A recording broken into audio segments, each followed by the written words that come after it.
आज हमने डिस्कस करना है ऑसिलेटर। ऑसिलेटर की डिफरेंट टाइप्स को भी डिस्कस करेंगे। तो सबसे पहले देखते हैं कि ऑसिलेटर है क्या। ऑसिलेटर एक ऐसी इलेक्ट्रॉनिक डिवाइस जो कि डीसी एनर्जी और डीसी सिग्नल को एसी एनर्जी और एसी सिग्नल में कन्वर्ट करे हाई फ्रीक्वेंसी के साथ। तो ऐसी डिवाइस को ऑसिलेटर कहा जाता है। ऑसिलेटर में हम ये करते हैं कि फीडबैक दिया जाता है, जो इनपुट होती है उसे फीडबैक दिया जाता है। अगर फीडबैक सिग्नल जो हो वो बहुत ज्यादा लार्ज हो और उसका फेज भी चेंज ना हो, तो उसमें ये होगा कि आउटपुट सिग्नल जो प्रोड्यूस हो रहा है, there is no external input signal, तो फिर उसमें कोई एक्सटर्नल इनपुट सिग्नल शामिल नहीं होगा।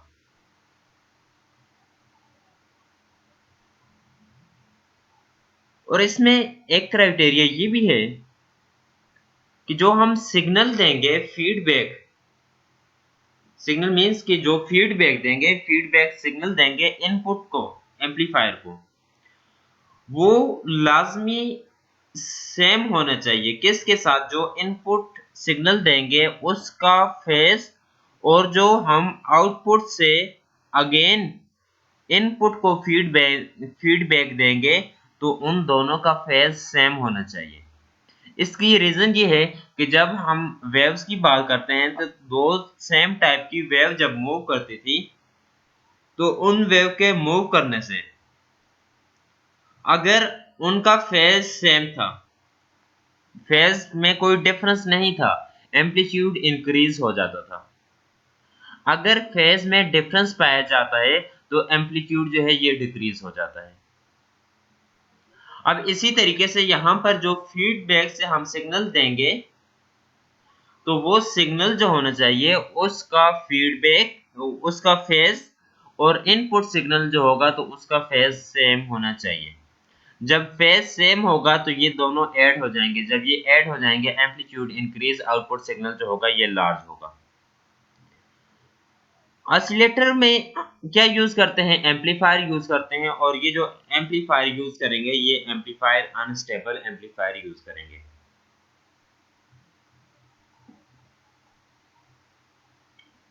इलेक्ट्रॉनिक ऑसिलेटर जो होते हैं इसको दो टाइप में डिवाइड किया जाता है, एक को साइनसॉइडल और दूसरे को नॉन साइनसॉइडल।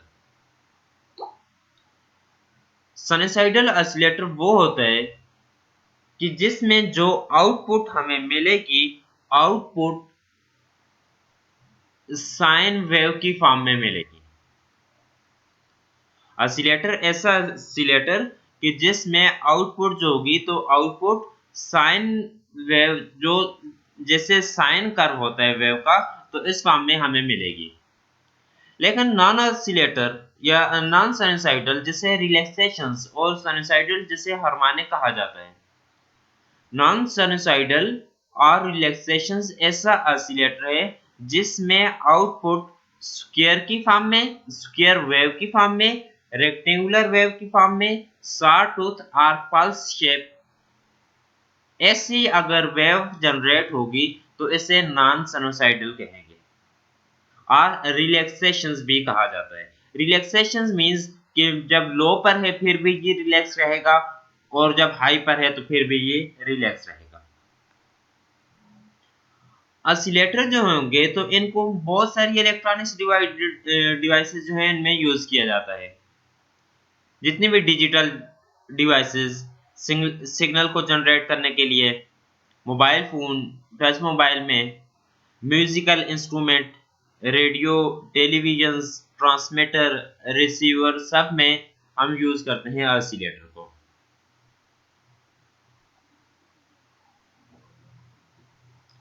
अब ऑसिलेटर जो है तो इसकी ब्लॉक डायग्राम क्या है, ब्लॉक डायग्राम ये है कि यहाँ से VIN रिप्रेजेंट कर रहा है इनपुट सिग्नल, इनपुट सिग्नल, और इसमें यहाँ पर एम्पलीफायर, इनपुट सिग्नल दिया जा रहा है और साथ यहाँ पर एक एम्पलीफायर लगाया हुआ है। एम्पलीफायर का काम ये है जो इनपुट सिग्नल हम दे रहे हैं उस सिग्नल को एम्पलीफायर करना, मींस उसका मैग्नीट्यूड इंक्रीज कर देना। देखें, जब हम इनपुट सिग्नल दे रहे हैं उस इनपुट सिग्नल का एम्पलीट्यूड इंक्रीज हो जाएगा। एम्पलीफायर एक ऐसा प्रोसेस है, एम्पलीफायर एक डिवाइस है जिसके थ्रू हम सिग्नल को वाइड करेंगे, उसका एम्पलीट्यूड इंक्रीज करेंगे। एंड जिस प्रोसेस के थ्रू ये यूज किया जाता है उस प्रोसेस को एम्पलीफिकेशंस कहा जाता है। और यहां से हमें आउटपुट भी मिलती है जिसे वे आउटपुट कहा जाता है। उसी आउटपुट से हम फीडबैक लेंगे, ये फीडबैक लिया हुआ है, मींस कि इसमें नॉइज जो जनरेट हो रही थी, डिस्टॉर्शन जो जनरेट हो रही थी, तो हम इससे कुछ फीडबैक लेंगे। तो ये फीडबैक जो होगी तो इसका मतलब ये होगा कि हम इससे डिजायर अमाउंट ऑफ फ्रीक्वेंसी लेंगे। जो कुछ डिजायर या सर्टेन अमाउंट ऑफ फ्रीक्वेंसी लेंगे तो वो सारी की सारी नहीं लेंगे, उसका कुछ हिस्सा लेंगे। तो इस वजह से इसे फ्रीक्वेंसी सिलेक्टिव नेटवर्क कहा जाता है और इसे हम बीटा से रिप्रेजेंट करेंगे। ए जो होगा तो ये एम्पलीफायर के लिए या गेन के लिए भी यूज कर सकते हैं। तो इसका लेट्स सपोज जो हम सिग्नल फीडबैक ले रहे थे तो ये दोबारा फीडबैक, अब ये प्लस और ये भी प्लस का मतलब ये है कि जो अभी आपको लोगों को ये पॉइंट बताया था कि ये फेज में होना चाहिए, इसका फेज डिफरेंस नहीं होना चाहिए। जो यहाँ से हम फीडबैक इससे लिया तो उसका फेज और इनपुट का फेज सेम है। तो अगेन देखें तो अब इनपुट ये भी एज ए इनपुट बन गया। तो ये अगर इनपुट हाई है ये इनपुट लो होगी, लेकिन फिर भी इनपुट का एम्पलीट्यूड क्या हो जाएगा, इनपुट का एम्पलीट्यूड ज्यादा हो जाएगा।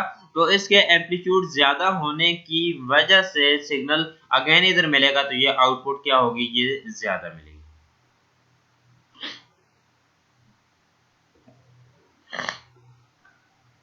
अब इसके डिफरेंट क्राइटेरिया, फीडबैक फैक्टर और लूप गेन।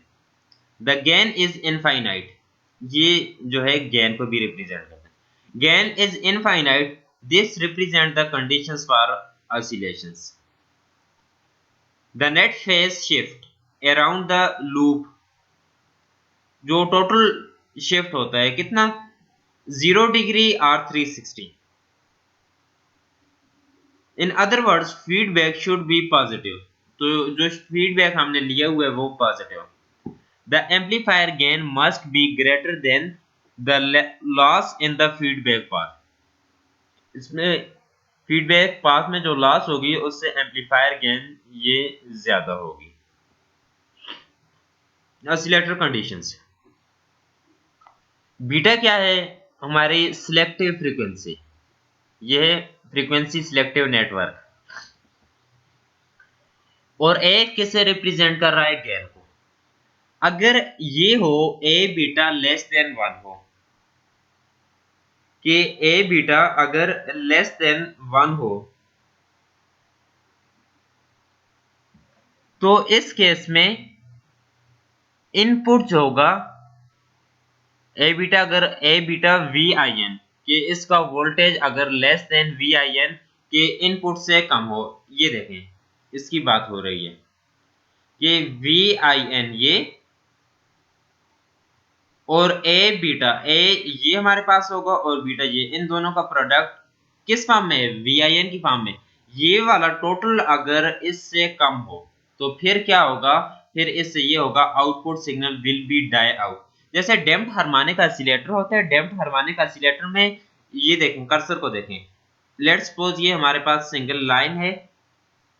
अब यहां से देखें वेव स्टार्ट हो रही है, पहले इसका एम्पलीट्यूड ये इतना एम्पलीट्यूड था, फिर एम्पलीट्यूड ये डिक्रीज होता गया, एम्पलीट्यूड डिक्रीज हो रहा है, फिर उसके बाद ये एम्पलीट्यूड एकदम 0 हो गया। तो ऐसा ऑसिलेटर जो होता है तो इसको हम डैम्प्ड हार्मोनिक ऑसिलेटर कहते हैं। तो इसी रीजन इसका केस भी यही है कि अगर A beta V I N less than जो एक्सटर्नल है इनपुट है वोल्टेज उससे अगर कम हो तो इस केस में ये क्या होगा, डैम्प्ड ऑसिलेशंस की कंडीशंस बन जाएगी। एंड अगर ए बीटा ग्रेटर देन 1 हो, ग्रेटर देन 1 हो, A beta V I N is greater than V I N means कि जो इनपुट है उससे अगर ज्यादा हो तो output signal will be build up, तो आउटपुट सिग्नल पहले से ज्यादा होना शुरू हो जाएगा। और अगर इक्वल टू 1 हो तो आउटपुट सिग्नल ना ही फिर डैम्प्ड बनेगा ना ही इंक्रीज होता जाएगा, तो वो स्टेडी स्टेट में रहेगा, एक कांस्टेंट उसका एम्पलीट्यूड सेम रहेगा। तो अनडैम्प्ड ऑसिलेशंस जो होगी तो ये स्टेबल ऑसिलेटर है। जो हमने डिस्कस करना है types of oscillator. Types of oscillator में हम डिस्कस करेंगे दो मेन टाइप्स हैं इसकी, एलसी और आरसी ऑसिलेटर। एलसी को फर्दर डिवाइड किया जाता है Hartley, Colpitts, crystal, Armstrong and phase shift. Phase shift RC में आ जाता है। एल रिप्रेजेंट करता है इंडक्टर और सी कैपेसिटर। ऐसा ऑसिलेटर जिसमें इंडक्टर और कैपेसिटर यूज किया जाए उसे एलसी ऑसिलेटर कहा जाता है। और ऐसा ऑसिलेटर जिसमें रेजिस्टर और कैपेसिटर यूज किया जाए उसे फेज शिफ्ट ऑसिलेटर कहा जाता है। First one Hartley oscillator.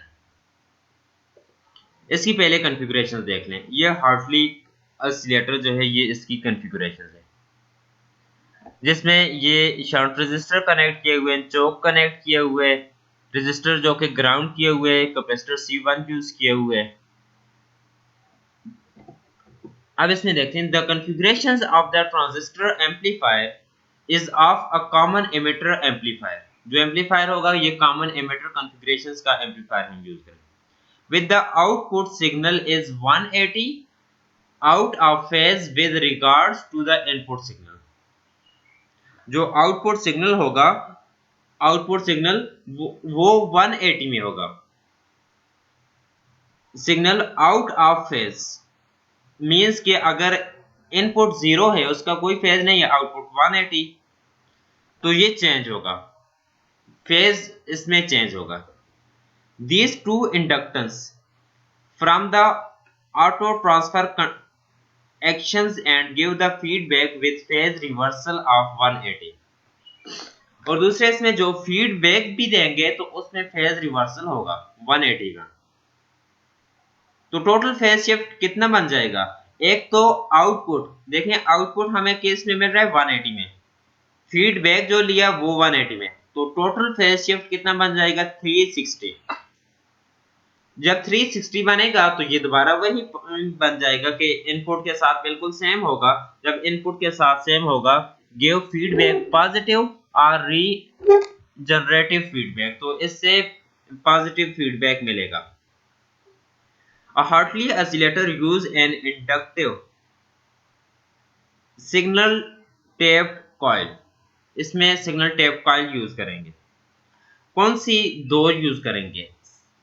Means के इंडक्टर L1 एंड L2, दो इंडक्टर, एक L1 होगा और दूसरा L2।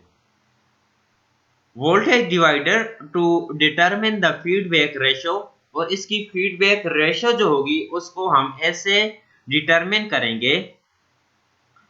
बीटा, बीटा क्या है? ये फीडबैक रेशो के लिए हम यूज करेंगे L2 रिप्रेजेंट करेगा इंडक्टर्स को, जो इंडक्टर होगा सेकंड इंडक्टर उसकी एंड LT टोटल इंडक्टेंस जो होगी L1 प्लस L2 जितने भी इंडक्टर यूज किए हुए। अगर हम म्यूचुअल इंडक्टेंस को इग्नोर कर दें, म्यूचुअल इंडक्टेंस को इग्नोर कर दें, देखें LT किसके इक्वल है? LT इक्वल है L1 प्लस L2 के, तो यहां से L2 इग्नोर, तो L2 ओवर L1 रहेगा।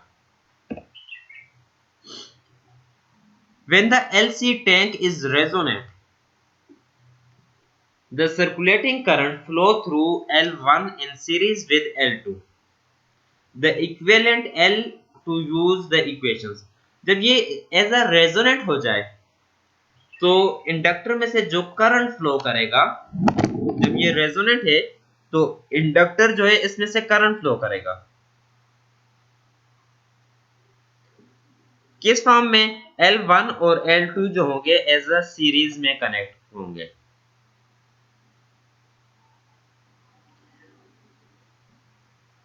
तो इससे हम कैसे फाइंड करेंगे इसके लिए equations? LT is equal to L1 plus L2 plus 2M। 2M के लिए अभी हमने ये कहा कि ये क्या है, म्यूचुअल इंडक्टेंस। अगर इसे इग्नोर कर दिया जाए तो ये LT is equal to L1 plus L2। L1 क्या है? Primary, L2 secondary, M mutual inductance. दो कॉइल हैं तो इनके दरमियान म्यूचुअल इंडक्टेंस जितनी होगी तो ये M रिप्रेजेंट करेगा। CT यहाँ पर क्या रिप्रेजेंट करेगा? CT रिप्रेजेंट करेगा tuning capacitor. Allow the Hartley oscillator to be tuned over a wide range or frequency।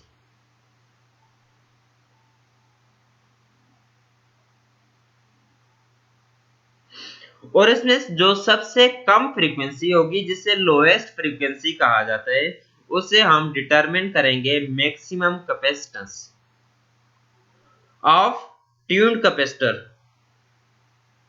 और जो अभी कहा था कि ये एज अ रेजोनेंट फ्रीक्वेंसी, तो रेजोनेंट फ्रीक्वेंसी का ये फार्मूला होगा F is equal to 1 over 2 pi square root of LTCT। LT total inductance and CT total capacitance. जब ये ऑसिलेट करेगा तो इसके लिए, ऑसिलेशंस के लिए मिनिमम वोल्टेज गेन जो होगा ये रिक्वायर्ड होगा। और ये किस टाइम होगा? जब ये ग्रेटर हो 1 ओवर बीटा से ग्रेटर हो। अब ये A रिप्रेजेंट करेगा मिनिमम वोल्टेज गेन।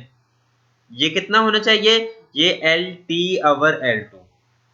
अगर यहां से भी हम म्यूचुअल इंडक्टेंस को इग्नोर कर दें तो ये L1 ओवर L2 रहेगा। अब इसमें फील्ड इफेक्ट ट्रांजिस्टर, तो शंट फेड हार्टली।